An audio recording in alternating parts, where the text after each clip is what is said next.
Okay. One more time, please. 1, 2, 3. Which told my partner go remove the car.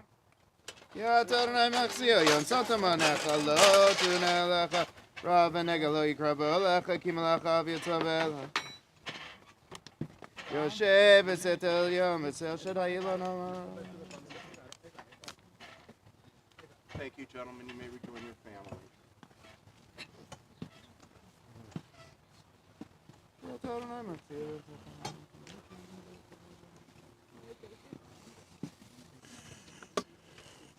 If I may have your attention, please, we're about to begin our service.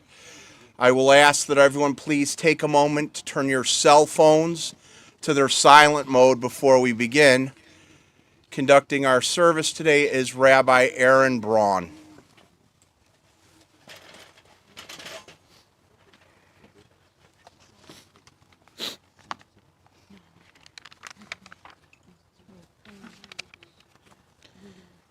We begin this afternoon with a psalm, Tehillim Tet Vav, Psalm 15. Mizmor LeDavid Adonai mi'agor ba'alecha mi'ishkan behar kadshecha. A song of David, Lord, who may sojourn in your tent, who may dwell on your holy mountain. Holech tamim ufoel tzedek v'dover emet belevavo. One who walks in purity, does what is righteous, and speaks truth from the heart. Lo raga ala shono, lo asa l're'ehu ra'ah, v'cherpa lo nasa al krovo. Who has no slander on the tongue, nor has done harm to a fellow, nor casts disgrace toward a neighbor. Nivzeva einav nimas ve'et yirei Adonai yechabed. Nishba lahara velo yamir, in whose eyes a contemptible person is repulsive, but who honors those who are in awe of the Lord, who swears truthfully even to personal hurt and never retracts. Kaspo lo natan beneshech v'shochad al naki lo lakach ose ele lo yemot leolam. Who does not lend money on interest nor takes a bribe against the innocent, one who does these things shall never falter. Psalm 130, Tehillim, Kuf Lamed. Shir Hama'alot Mimama Kim Karaticha Adonai. A song of the ascents. Out of the depths, I call you, Lord. Adonai Shma B'kol Li Tiyena Oznecha Kashuva L'kol Tachanunai. Lord, listen to my cry. Let your ears be attentive to my supplicative plea. Im avonot tishmar ya Adonai miyamod. If you preserve the accounts of sins, God, Lord, who can survive? Ki imcha aslicha laman tivarei. Pardon resides with you, so that you are held in awe. Kiviti Adonai kifta nafshi v'lidvaro chalti. I hope for the Lord, my soul hopes. I await God's word. Nashi la Adonai mishmarim laboker shomrim laboker. I yearn more for the Lord than guards for the morning, guard for the morning. Yachel Yisrael Adonai ki im Adonai achesed v'harbe imofdut v'hu yivdeh et Yisrael mikol avonotav. Israel, wait for the Lord, for with the Lord is kindness and great redemption, and it is God who will redeem Israel from all its iniquities. It is never an easy process to join here and leave behind the goof, the physical manifestation of those we love. Irwin was a force, and yet the most gentle and kind person I had ever met. He was always more interested in the lives of those around him than in talking about himself, a rare quality. It was just about 3.5 years ago that a group of guys from our shul took Irwin out for his 90th birthday. He was so vibrant and lively that it's hard to believe that he declined so fast. But Irwin's legacy will endure. His demeanor, his smile, his joy, and his ever-curious nature will remain in the memories of those who knew him best. This is the beginning of a transition from the time we could rely on Irwin in our lives to a time when Irwin will have to rely on us. It is up to each of us to ensure that his time here with us was not for nothing. It is up to each of us to share his story and keep his legacy alive for his grandchildren and now his great-grandchild.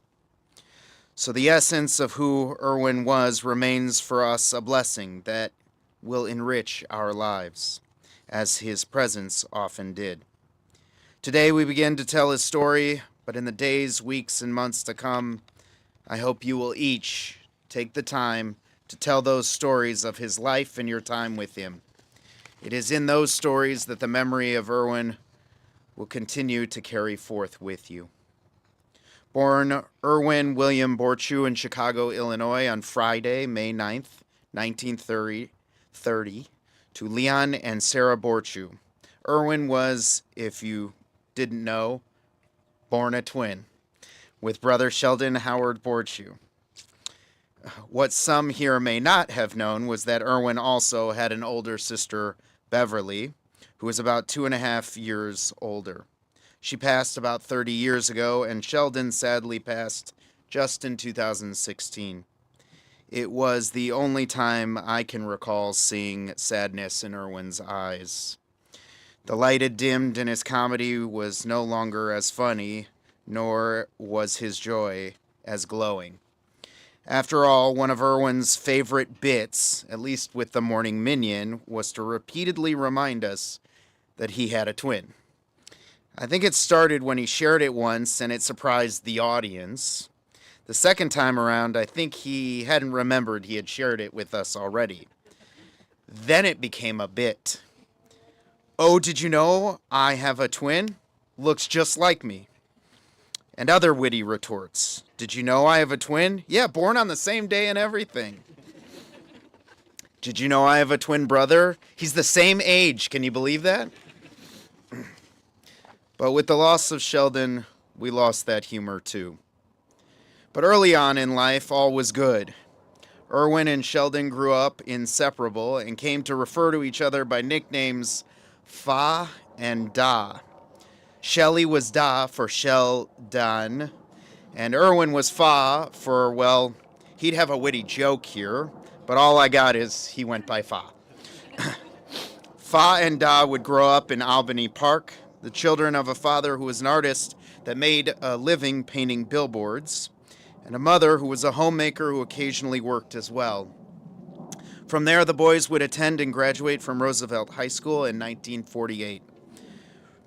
From there, exactly the chain of events isn't entirely clear. What we know is that Irwin attended Pure Campus of the University of Illinois at Chicago.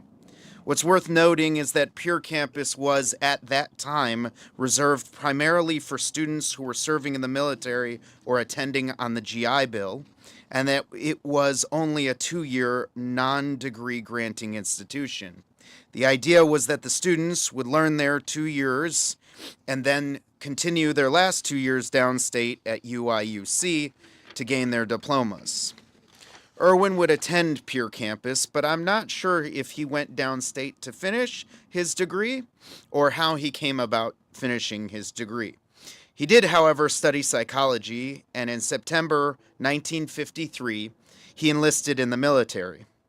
He would serve in Hawaii and later in Wayjeongbu, South Korea. Sorry, if you knew how it was spelled, you'd know why I paused there.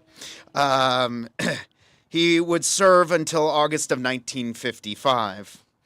Irwin felt he hadn't really served because he hadn't seen combat, but he definitely served. He had, maybe to those who survived combat, perhaps the most important job. He ran logistics, coordinating travel home for those GIs who were done with service or granted a reprieve. Irwin was a logistics guy, through and through. His psychology training ensured that he always worked well with others, but his work was always with how things interacted and how the most efficient results could be attained. Irwin had enrolled either just before leaving or just after returning from military service at Roosevelt College with the goal of attaining a master's in psychology, but he left a couple hours short of graduation. He was already working and didn't see the need to continue his education. It was in 1955, though, upon returning from service, that he met the love of his life. Now, I'm going to try to tell you this story the way that I vaguely remember Irwin telling me this story, and was confirmed by the family when I sat with them just a couple of days ago. Irwin would tell the story of how he met Roz as the following, quote, "I met Roz on a blind date with another woman." As the story goes, Irwin had been set up for a blind date and had double dated with Roz and another man. They had shared a car ride, and Rosalind and Irwin spent the whole time talking to each other over the seat back, rather than talking to their own dates. Now, the part Irwin left out when he told me the story is that Roz didn't want to go out with him again. She didn't want to upset her friend who had initially gone out with Irwin. By the way, if you can think for a second just how unbelievably caring these two people are and were, that they wouldn't want to end up with the person they were meant to be with for fear of hurting other people's feelings. But Irwin, being as Irwin as ever, called and called and called. Eventually, Roz's brother intervened and told Irwin to knock it off, to which Irwin allegedly said Roz needed to grow up. Apparently that worked, because they were married about a year later on Sunday, September 16th, 1956, at the North Shore Hotel on Chicago Avenue in Evanston. It seems that even the beautiful hotel where Irwin and Roz got married has aged along with them, converting to a luxury senior living facility known today as the Marion. Irwin was working at Bankers Life and Casualty as their computer operations manager, as they moved to an apartment at 1640 West Greenleaf in Rogers Park. They lived there for just 5 years before moving to 9272 Home Terrace in Des Plaines. Irwin was about the most stable and reliable guy I've ever heard of. He worked one job, one career, at one company his whole life, lived in essentially one house for his whole adult life, and stayed married to the same amazing woman his whole life. 67 and a half years of marriage. Irwin, during that time, worked diligently, not only to be a reliable employee, but a fair and balanced manager who focused on hiring the right person for the job. In that vein, he was known for hiring a diverse workforce, which was not common at the time. Irwin worked for Bankers for over 30 years until the company was bought out, and a move to Texas or an early retirement were the only options. Irwin, thankfully, took the early retirement.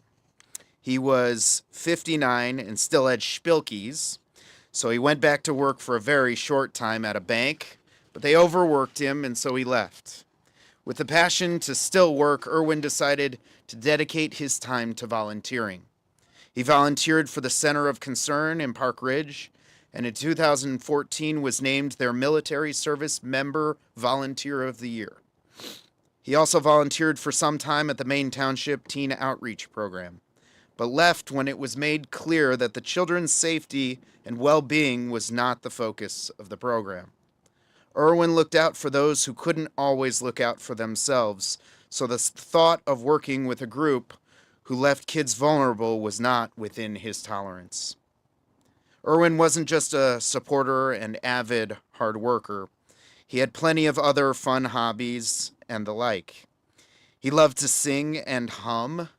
He sang at all the family simchas, I'm told. He liked to drum as well. I understand at family Passover Seders, he often banged the table at Dayenu so hard that glass would shatter. He did the same for the benching at Shul, although curiously, never on beat. I understand he helped write Beth's proposal to Lewis, rewriting much of the words of a Disney classic. Irwin enjoyed Zentangles, which are hard to explain if, like me, you were unfamiliar with what they are. Suffice it to say, Irwin had an artistic side, much like his father, and Zentangles are artistic doodles. One of the most touching stories that the family shared with me, though, was that after Irwin was diagnosed with some heart issues and was told that he had to cut down on his red meat consumption, his mother-in-law decided that from then on she would take the family twice a year to Russell's Barbecue for Irwin to get his biannual red meat. Even after Nani passed away, the tradition continued, with Irwin stating every time this one was on Nani, claiming that she had left money behind for the tradition. What touched me is the following. It's not just that Irwin's in-laws loved him so dearly and that Irwin loved them, but that even after they had passed, Irwin sought to give them credit for who they were. Is incredible. He was uncomfortable taking credit for a tradition Nani started. As Beth said, he always honored the core of who a person was. Irwin was a dedicated father and grandfather as well. He always attended the sporting events and didn't just sit there. He kept the statistics. He scored the games and calculated every athlete's stats, so much so that the other players began coming to Irwin for their own stats. Jen shared his best line, though, dated and timed. On March 18th, 2019, at 8:59 p.m., he said the following, quote, "My greatest accomplishment is earning the respect of my children and grandchildren, because respect has to be earned." Irwin had more than just his kids' and grandchildren's respect. He had all of our respect. For his character, his kindness, his own stat of over 900 days straight of exercise, his generosity of time and money. Irwin was just the best. He loved and supported first regardless of expectations or assumptions of others. He was a caring and accepting man of a generation that was well known for not always being as accepting or progressive. And he was such a positive optimist, often stating, as I'm sure you'll hear again, life is good. Irwin was always kind and supportive of my family and myself. He was perhaps the only person with the chutzpah to kiss my wife. When I eventually confronted him about it, explaining that perhaps it wasn't appropriate to be kissing the rabbi's wife, and that she wasn't particularly comfortable with it, he responded that we are family, and then turned to Roz explaining, "Roz kisses the rabbi too, right?" To which Roz quickly retorted, "I most certainly do not." It was an endearing and hilarious exchange. Irwin always had the best of intentions, and I came away flattered that Irwin felt we were like family. I'm not sure if he ever stopped kissing my wife. We also had a game often played on Shabbos called Who's Older, the Rabbi or Irwin's Blazer? As I recall, neither Irwin nor I started this wonderful game. I believe it was a way to point out how young I was. But the hilarious part is, it was never close. It still wasn't. Irwin was always well-dressed, though. Timeless.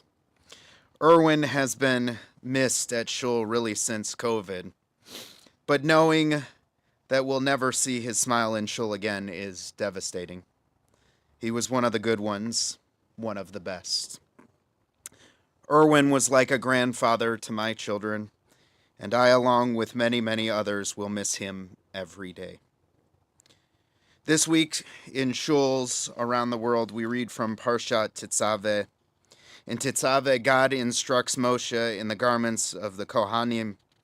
There isn't a tough connection to make here. Irwin was a reliable Kohen and Arminian. But before Tetzaveh explains the Kohen, the big day Kohen, the clothing of the Kohanim, God commands Moshe to obtain pure olive oil to light the Ner Tamid, the everlasting flame that is to burn all day. That was Irwin. He was a light to everyone he met, be it in the neighborhood with the neighborhood children who came to paint stones and play in the backyard or play Legos on the driveway, or be it the congregants who he always brought a joke and a smile for. Irwin was always a light. May we inspire others as he did. May we always be as positive as he was and care more about those around us than sharing our own story. May we be as dedicated and as stable and consistent as he was. May we live as stable a life as he did and love and support without assumptions or expectations. And may the memory of Irwin William Borchew, the son of Leon and Sarah Yitzchak Zev ben Leib HaKohen, be an everlasting blessing. At this point, I'd like to invite up Beth and family to share a few words.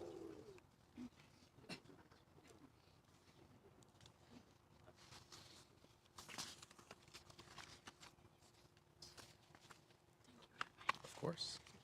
And Eli as well.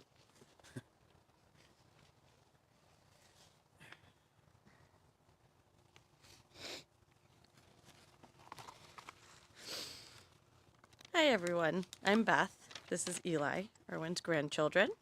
This is Lewis, Irwin's grandchild-in-law.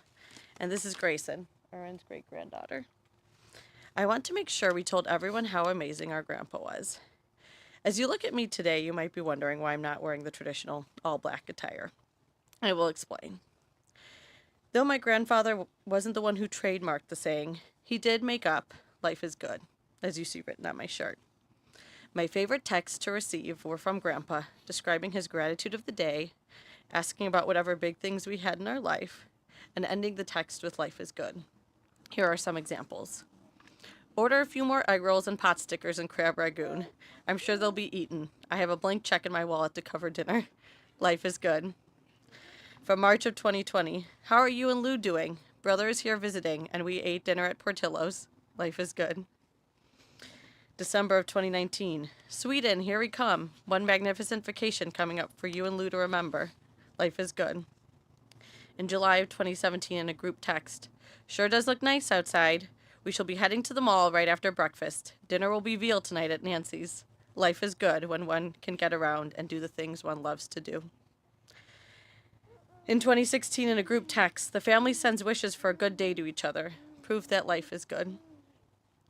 In June of 2016, in a group text, a beautiful day, and have a great one. 8:21 a.m. and I just woke up. It's good when the eyes open for another day of life. Appreciate the gift. I don't know about you, but I intend to have a good day. Come what may, life is good. In November of 2015, whoopee, a white Hanukkah. Life is good. This one doesn't have "life is good," but it meant something to me. July of 2015.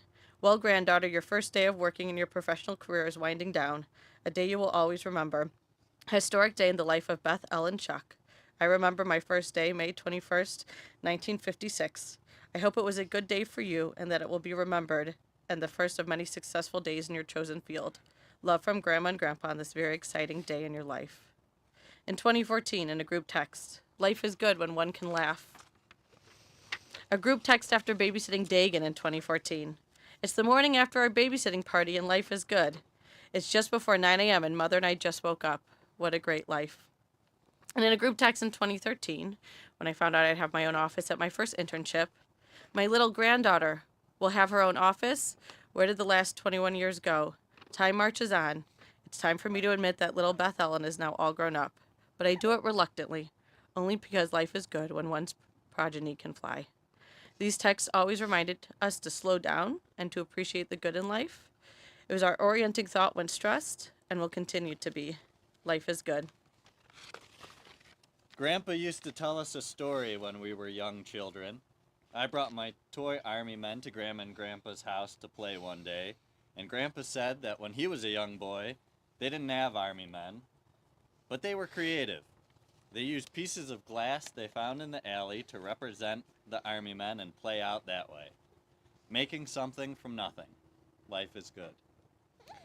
My grandma's mother, great grandma Nani, had taken Grandpa out for ribs at Russell's on his birthday a couple times a year. And once she passed, and my grandpa could not eat ribs, often for health reasons, it became the family tradition to celebrate birthdays twice a year with ribs from Russell's on Grandma Nani. One of the best things about Russell's was the token machine. You get a token for being a kid, you put the token in the machine, and the machine gives you a toy. And one year the machine gave us a whoopee cushion. And I don't think Grandpa had ever seen a whoopee cushion before. Oh, what fun we had. Back at my parents' for dessert, my grandpa and I put on a show. He would introduce me as Miss Manners, a debutante, Miss America, and I would strut into the room and sit down directly on the whoopee cushion. And we all laughed and laughed and laughed. And it became one of the best bits my grandpa had for our family and a future gag gift for years to come. Many more shticks occurred. Laughing your heart out with your family. Life is good. My grandpa was always an example of a kind and empathetic human, and someone who saw each person for who they were without judgment. My grandpa comes from an older generation, and at the time was raising 2 Jewish daughters. I think the thought my grandparents had for their daughters was that they'd marry nice Jewish boys. I want to make sure it's known that we are so glad that did not happen because our father and Aunt Jen are 2 of our biggest role models. I always loved how Grandpa embraced and loved all 4 of his children for the amazing people they are, even if it meant our family didn't fit a model or an image that culture and society often wanted to portray. Loving people for who they are and accepting everyone. Life is good. Passover is one of our family's favorite holidays. Grandpa always led beautiful, fun seders. Growing up, we always invited our school, so non-Jewish friends, to Seder so they could experience it too. During the Dayenu, Grandpa would bang and drum on glasses with his silverware, and we would all join in. Many years there were shattered glasses, and at one point we moved to plastic. Celebrating the joy, Dayenu, it would have been enough. Life is good. My grandpa loved music. One of his favorite bands was ABBA, but he was always happy to listen to whatever his grandchildren enjoyed. I remember when I was in high school, and Fergie came out with the song Fergalicious. For those of you who know the song, I don't think it was one of Grandpa's favorites. But he could sure do a great robot dance to the song, which always made me smile. Silly dancing with your family. Life is good. Bright colors and fun designs were never lacking around Grandpa. His garden was covered not only in a beautiful display of life with plants of all sorts benefiting from his green thumb, but also in homemade and hand-painted adornments. Every pot, planter, fixture, and rock in the backyard had a fun and joyous design. They weren't all super well painted though, as of course, Grandpa shared this activity that brought him happiness with everyone around him. Many a rock painted by a young Eli, Beth, and Dagan, as well as kids throughout the neighborhood, littered the garden as examples of fun times with Mr. Borchew. Later in his life, Grandpa started doing what he called Zentangling, a way to keep his mind sharp by doing one of the things he loved most, creating. To make a Zentangle, Grandpa would draw a number of continuous twisting and winding lines by letting his hand go wherever came to mind, then filling in the negative space with geometric designs and colors. If you come to Shiva, you will get a chance to peruse these wonderful and fantastical creations of Grandpa's daily states of mind. Finding joy in creativity, life is good. Grandpa was always a role model for us on how to touch other people's lives and truly be the change you want to see in the world. After Grandpa retired, he decided to use his time and energy for good. Grandpa regularly volunteered at the Center of Concern and the Teen Center, bringing joy and support to people in need. He would create fun activities and arts and crafts with the teens, sharing his creative talents. In the past decade in my career as a social worker, working with youth in care and survivors of violence and advocating for social justice, Grandpa was always there to talk and always continued learning and growing with me on these important topics, advocating for everyone. Life is good. Lewis and I decided to be foster parents for a time in our lives, and though the experience was quite difficult, we were seeking support when we first announced it. And everyone had reservations when we first announced our plan, except Grandpa. He told us he supported us and would love any child we loved, and that they would be a part of the family. And Grandpa lived those statements. Teaching our foster son how to draw his untangles was one of his favorite activities. Creating a family from love. Life is good. One of the most fun things to do when you're a young kid or a grown-up with a young child in the family is to have a pillow fight. And even better is when Grandpa would start it. We had so many fun pillow fights with Grandpa, cheering us on when we had good throws. Making a mess and enjoying your time. Life is good. For those of you who aren't Jewish, on the days we read out of the Torah during services, someone often chants the portion. For those of you who are, you remember studying a long time for your bar bat mitzvah. You may remember the time you spent learning just one portion. There are little indicators by the Hebrew text that tell you the tune of how to chant each word. When you would learn a portion and chant it shul, it's called laning. Later in life, Grandpa decided to learn how to chant on recognition, not memorization, so he could easily learn portions and chant regularly at the minyan at shul. We had the special opportunity for Rabbi to share what a joy Grandpa was to have in the minyan and how much his humor, at times unrelenting, was appreciated.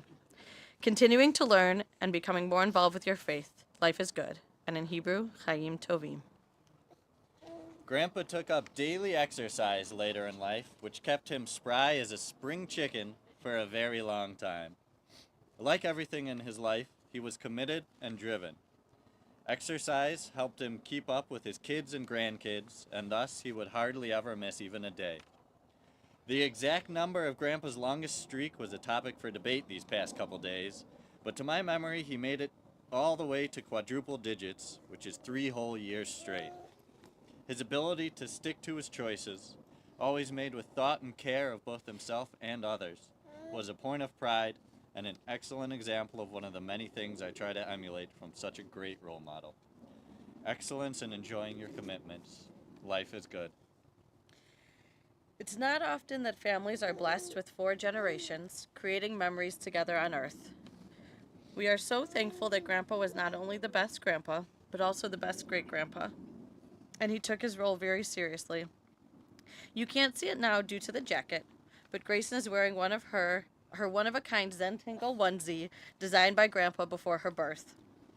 The joy in Grandpa's eyes when he would hold Grayson is something we will always hold on to. Grandpa had a beautiful voice and would sing to Grayson every time he saw her, whether in person or on FaceTime, and Grayson enjoyed all the time with her great-grandpa. Having your daughter smile at your grandpa and seeing Grandpa smiling back. Life is good. Life is good because you were in it, Grandpa. We love you. Chaim Tovim.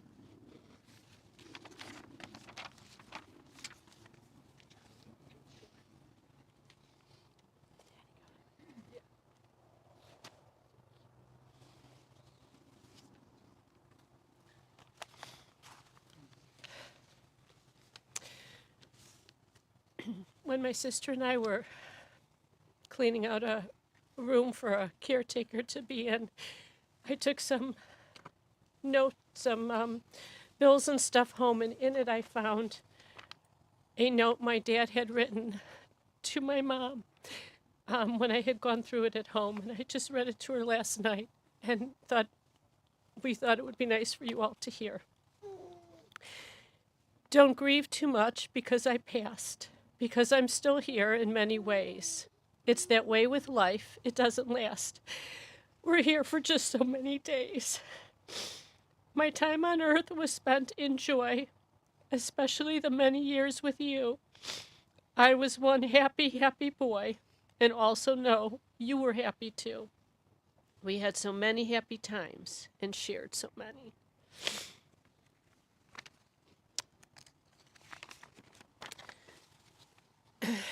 There are no words that I am able to use to express my feelings and thoughts about my dad.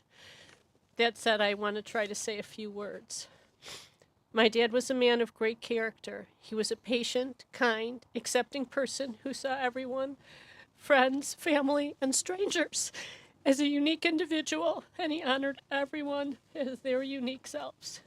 He was such a good listener. He was calm, empathetic, and accepting, and wise in all his responses. He also would sprinkle everything with his unique brand of humor. My dad always saw the glass as more than half full and made the best of every situation. He brought great joy and laughter into all of our lives. Daddy, you may no longer be here in physical form, but you are forever in our hearts and in our actions. And future generations will know you and be better people because of the lessons you have passed down. We love you, Daddy, and we will keep shining your light and your legacy.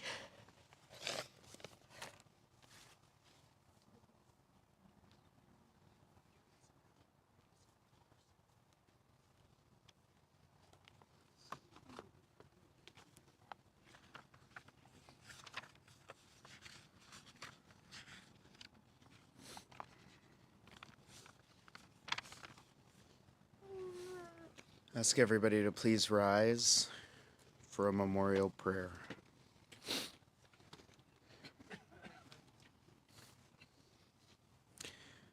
El Malei Rachamim Shochein Bamromim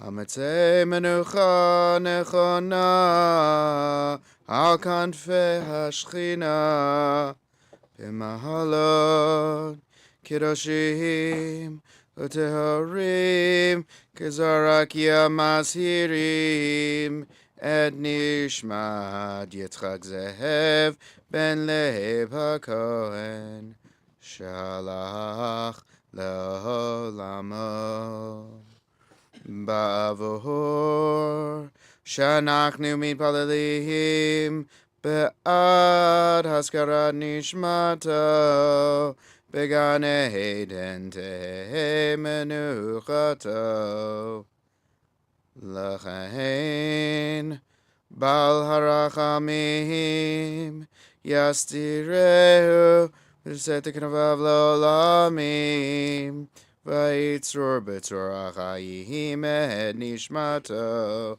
Adonai Hu Nachalato V'yanuach B'shalom Amishkavo V'nomahar Amen. God, full of compassion, who dwells on high, grant proper repose in the sheltering wings of your presence, in the lofty levels of the holy and the pure, who shine as the brightness of the firmament unto the soul of Irwin, William, Borchew, the son of Leon and Sarah, who has gone to his world and for whose memory we pray. May his repose be in paradise. May the Master of Compassion bring him under the cover of God's wings and bind his soul in the bond of life. May the Lord be his heritage, and may he repose on his resting place in peace. Now let us respond. Amen. You may be seated.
It is Jewish tradition that we don't simply leave the burial of our loved ones to others, but rather partake ourselves.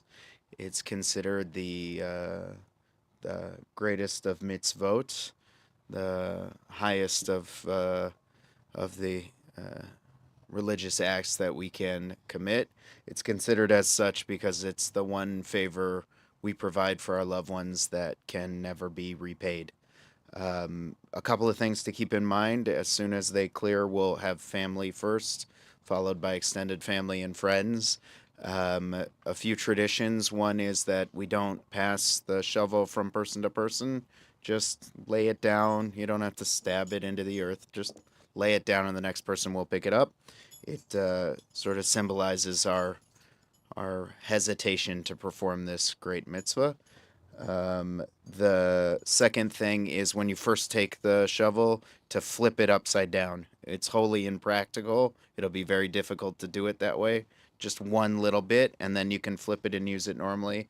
Again, it's sort of symbolic of the fact that this is a loving gesture and not a job site. And lastly, just be careful of the edges. The ground's a little soft, and the last thing we need is anyone getting injured, God forbid.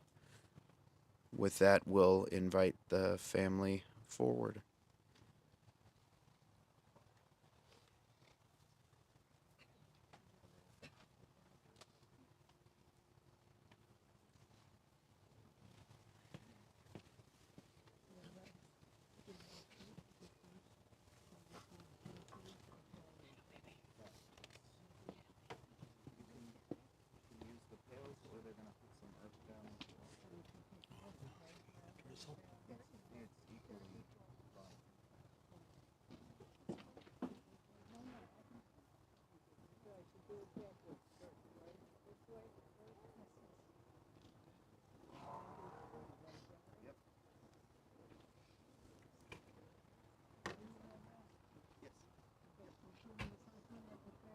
You can do one more.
Invite everybody else to come who is comfortable doing so.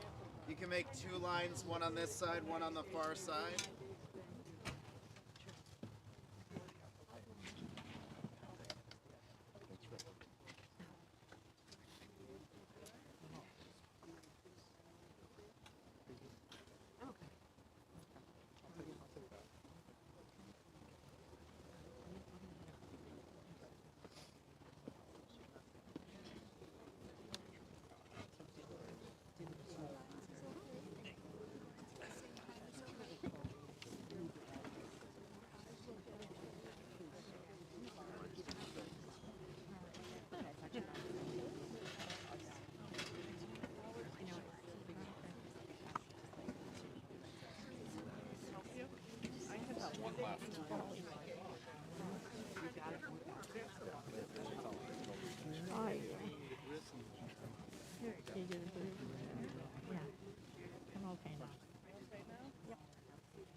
Make sure not to call me the next 4 weeks because I'll be doing Kaddish. And so the 30-day rule is No, you can say Kaddish and you can. Yeah, okay. yeah. But if you don't want one, well, No, that's okay. I just Okay. didn't know that. I know in my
Hatzor Tamim Pa'alo Ki Kol Derachav Mishpat El Emunah Ve'ein Avel Tzadik V'Yashar Hu Hatzor Tamim B'chol Pa'al Mi Yomar Lo Matif Al Hashali B'mata U'V'Ma'al Memitu Mechaye Morid She'ol V'Ya'al. The rock. Perfect is God's work, for all God's paths are just. God of faith without iniquity, righteous and fair is God. The rock, perfect in every work, who can tell God what to do. God rules below and above, causes death, restores life, lowers down to the grave, and raises up. Adonai Natan, Adonai Lakachi, Hishem Adonai Mavrach, V'hu Rachum Yechaver V'avon V'lo Yishli, V'hir Ma'lashiv Avon V'lo Yir Kol Chavato. The Lord has given and the Lord has taken away. Blessed is the name of the Lord, and God the merciful one will forgive iniquity and not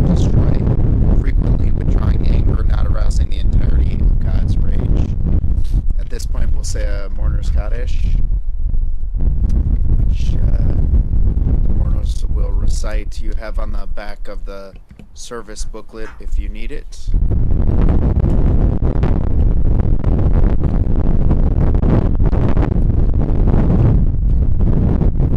Yitkadal v'yitkadash shemei Rabbah v'yalma divrach chirutei v'yamlich malchutei v'chayichon v'yomechon chayei dechol beit Yisrael ba'agala b'zman kari v'imru amen. Yehei shmei Rabbah mevarach le'olam olam me'el Yitbarach v'yishtabach v'yitpa'ar v'yitromam v'yitnaseh v'yitadar v'yitaleh v'yitalal shmei dekudsha b'rechu le'ela min kol birchata v'shirata tushbechata v'nechamata damiram b'yalma v'imru amen. Yehei shlama Rabbah min shemaya v'chaim aleinu v'yoko Yisrael v'imru amen. Oseh shalom bimromav, uyaseh shalom, aleinu v'yoko Yisrael, bimru, amen. Lech b'shalom v'tanuach b'shalom v'ta'amod l'gorlech l'ketz, amen. Go in peace, repose in peace, and arise to your ultimate destiny at the end of days. At this point, we'll ask all those present except for the immediate family to make 2 lines. So we have an aisle going back to the street. So if you'll make 2 lines just facing each other, here is fine. One line here and then another line here.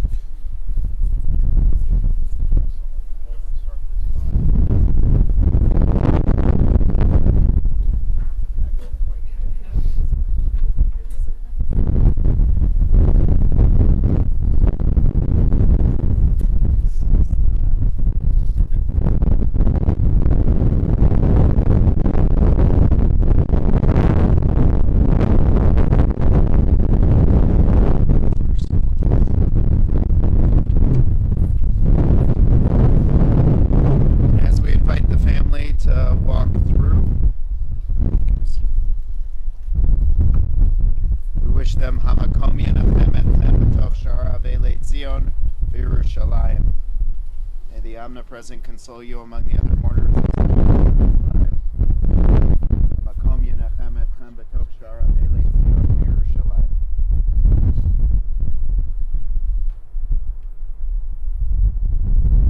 This concludes our service. Thank you so much.